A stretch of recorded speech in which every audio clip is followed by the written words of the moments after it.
Supply.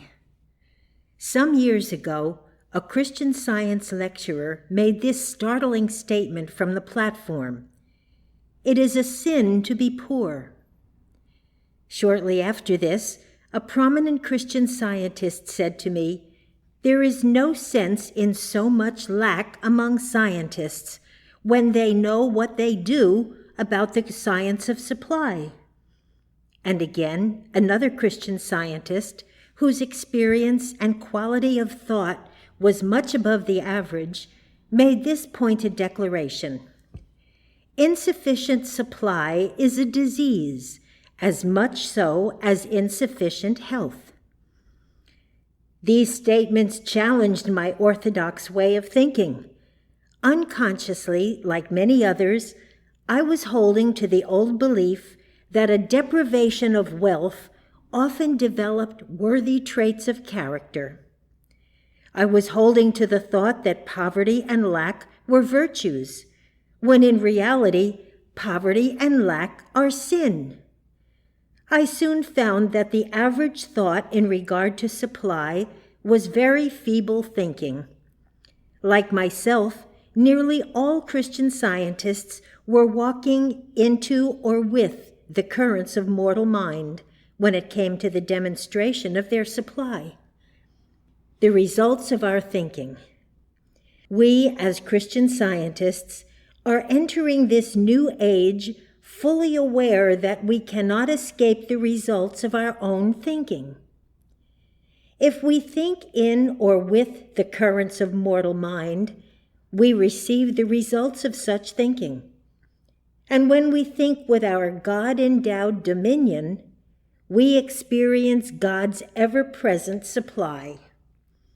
We reap our harvest from the thinking which we maintain. Today, we are where our thinking has brought us, and no matter what our present environment is, we shall fall, remain stationary, or rise to new heights according to the thoughts we maintain. Supply exists fundamentally.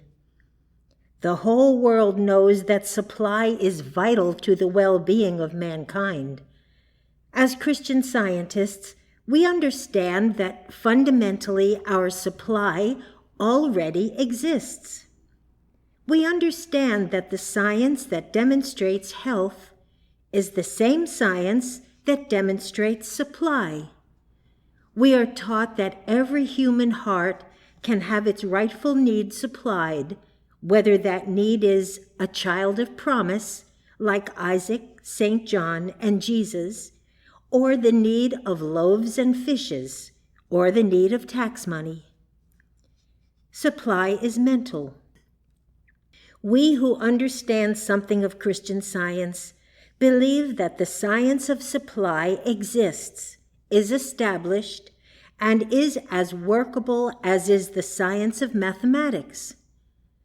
When once we clearly understand that the character of supply is as mental as mathematics is mental, we shall have our supply at hand all the time. We do not go outside of our own mind to get the mathematical value we need, and we do not go outside of our own mind to get the supply that we need. Jesus did not go anywhere to get the loaves and fishes. He turned at once to his own mind for his needed supply.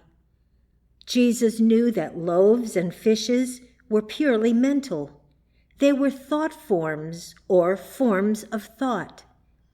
He knew that each individual consciousness already included loaves and fishes and all other good as well.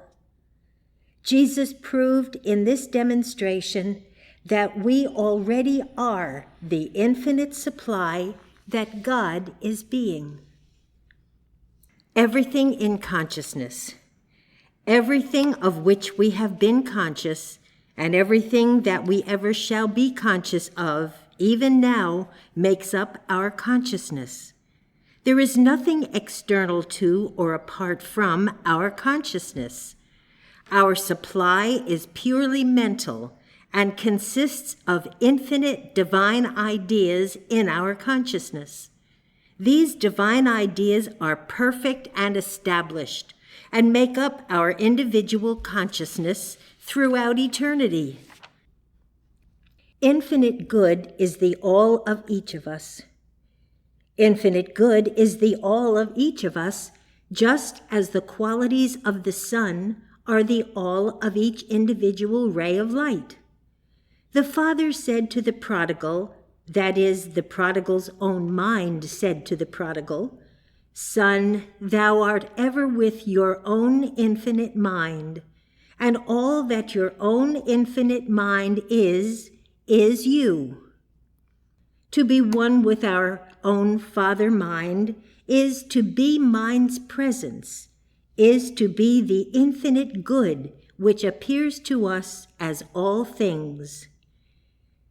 When we understand that our supply is purely mental and consists of ideas already within our own mind, we shall experience our supply of things without delay, without mental labor, and without the sweat of our brow. Whatever may be our supply tomorrow or next year was our supply 1,000 years ago. Our supply of infinite divine ideas has been inherent in divine mind, our mind, from the beginning. There is no time, no distance between supply and our own mind that is being our supply. Whatever seems to be over there as supply is here in our own consciousness as an infinite divine idea. Excerpt from Mr. Young's writings. Bicknell Young has said, quote, "The time will come when Christian scientists by the thousands will think with the profundity of the divine mind without process, and shall acquire the objects of their thinking without delay, and with the certainty of the divine mind," unquote. We possess everything. It does seem at times that the human being wants and needs many things. This is mortal mind's worst malpractice. In reality, we are never in a state of need or want because the infinite divine ideas in consciousness are already complete and established. This fact of our completeness forever excludes our needing or wanting anything. To want something keeps us from having it.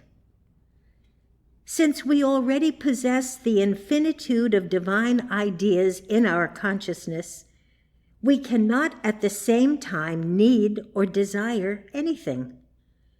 When we finally overcome our ignorance of the science of supply, we shall find ourselves in possession of all things. We shall find ourselves secure, abundantly supplied, and satisfied.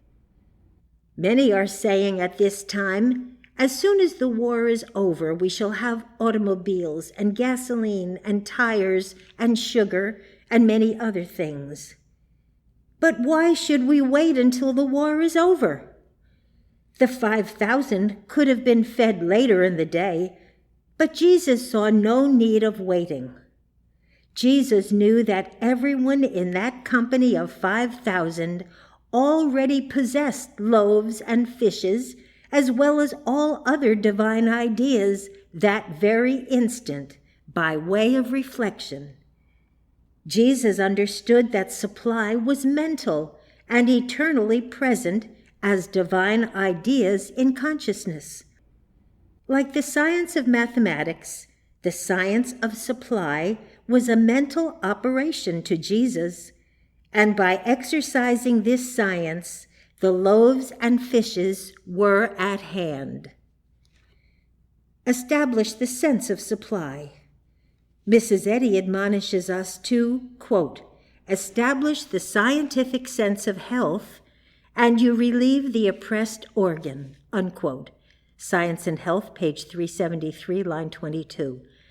And we should likewise establish in our consciousness the scientific sense of supply, and in this way we relieve the oppressed condition. And we should keep on establishing this scientific sense of supply until the various forms of lack are spiritually healed. When we recognize that lack is merely a false claim and never an entity, we no longer fear it, and the complete destruction of the claim quickly follows.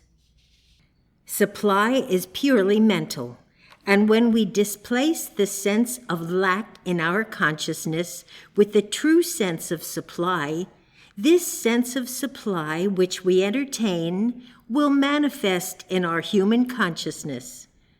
Our Heavenly Father is ever conscious of abundance, and by the law of divine reflection, we can individualize this consciousness of abundance. It is a present spiritual fact that we possess abundance, and nothing can interfere with our expression of it. Having once gained this consciousness of abundance, we can never lose it, for it is the scientific sense of supply.